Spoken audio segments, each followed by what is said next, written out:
falyabudu rabb hadzal bait.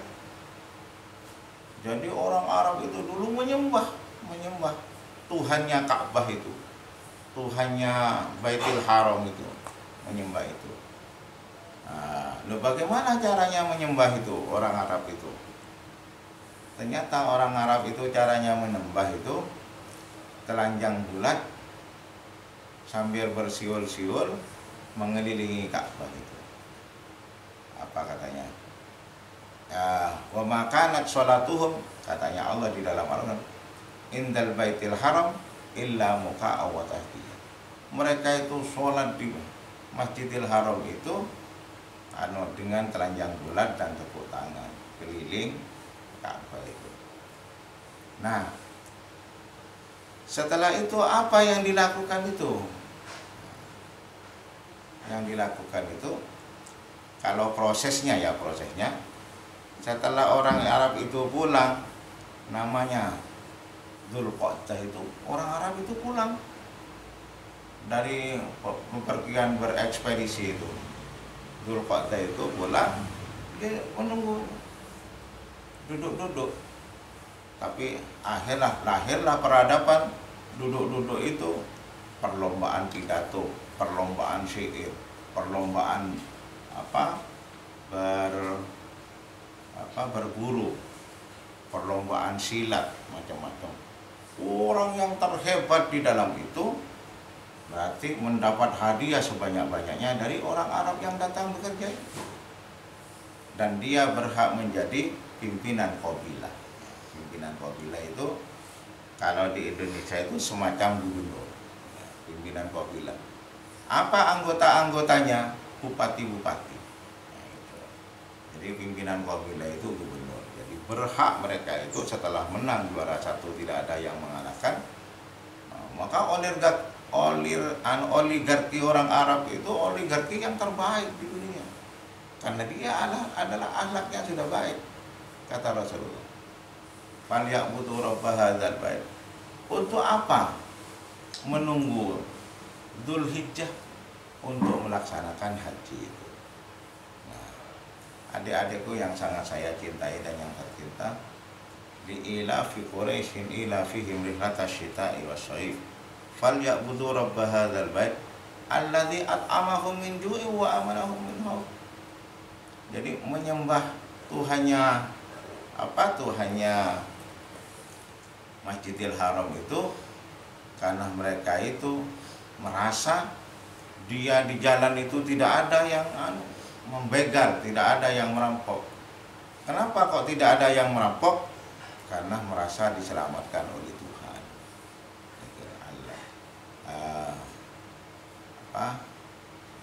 Di ila fi Quraisyin ila fihim rihlatash syita'i wash-shaif falyabudu rabb hadzal bait alladzi at'amahum min ju'in wa amanahum, dan merasa dikasih makan oleh Tuhan.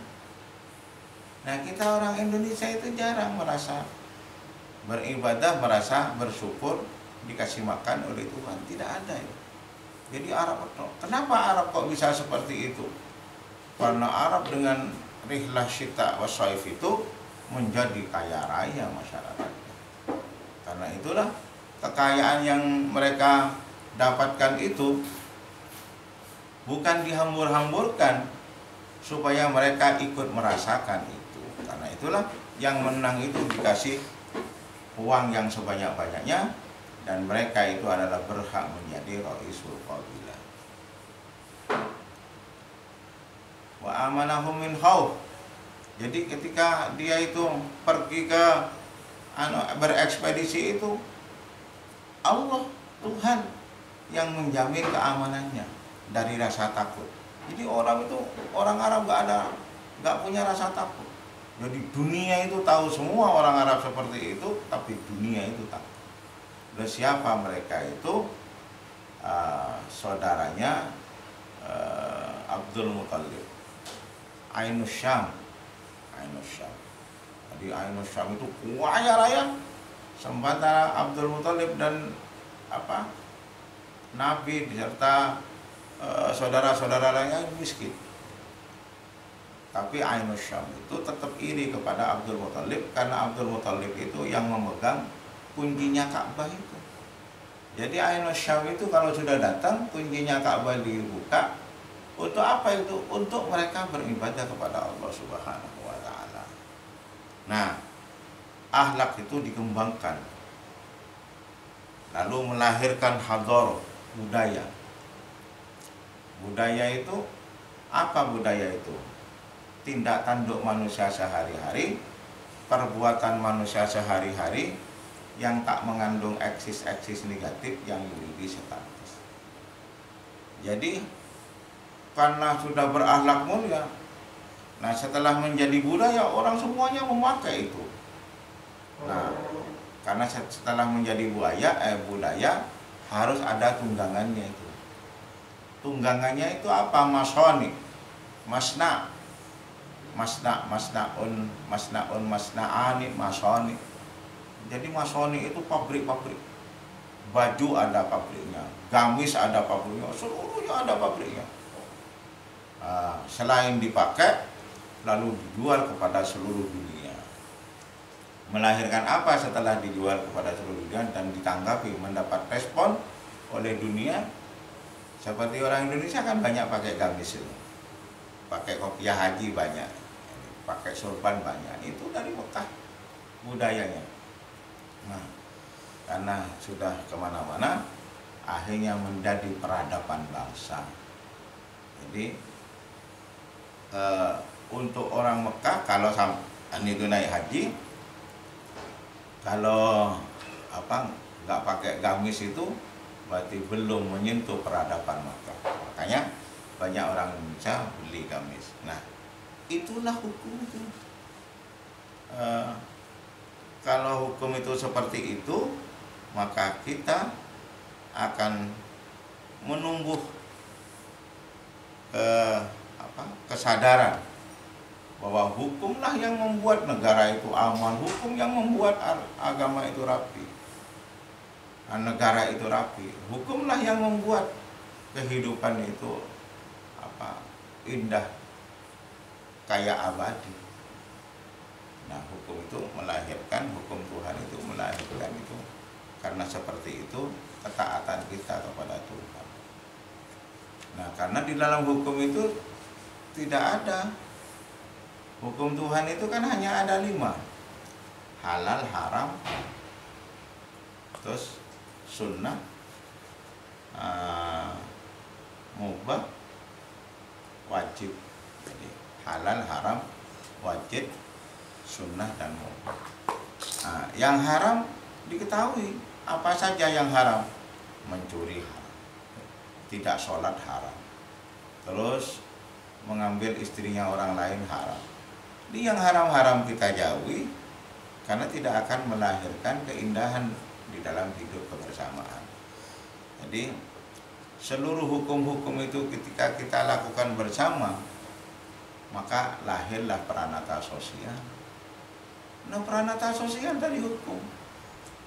Coba kan banyak ada peradaban yang tidak ada peranata sosialnya, carut marut, jalan aja nggak punya. Yang seperti itu. Nah, adik-adikku yang sangat saya cintai dan yang sangat tercinta. Jadi karena itulah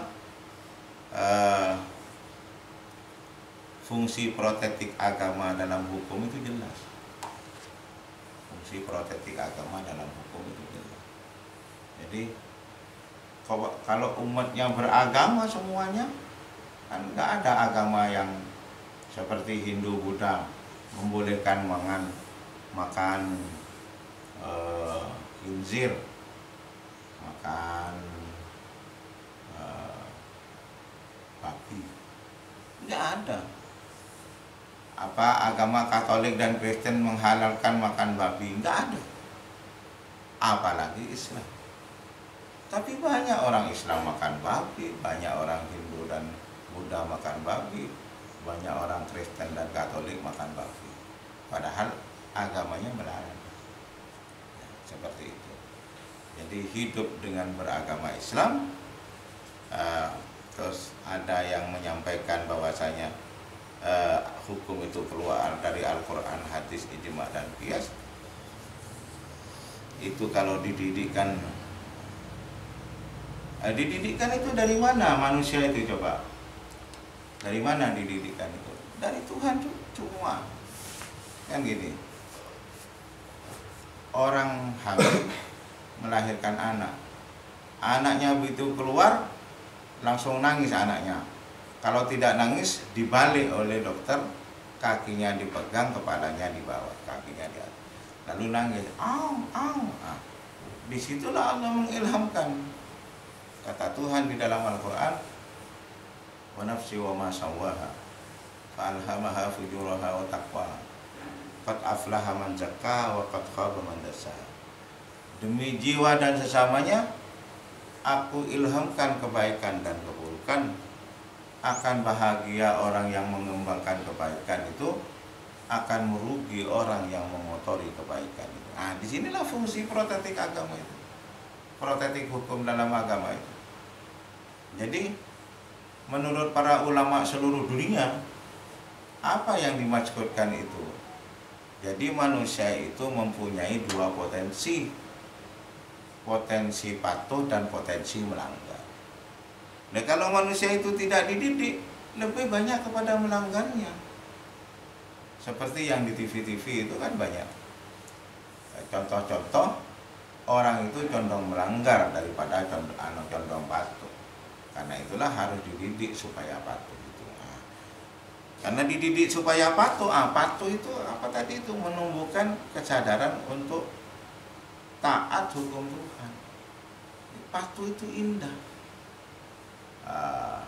Seperti peranata sosialnya, setelah nomor 1 mestinya nomor berapa? Kalau rumah itu, ini jalan Buncitan, setelah nomor 1 mesti nomor 3 di depan, setelah nomor 1 nomor 2, terus 3, 4, begitu bolak-balik. Jadi indah.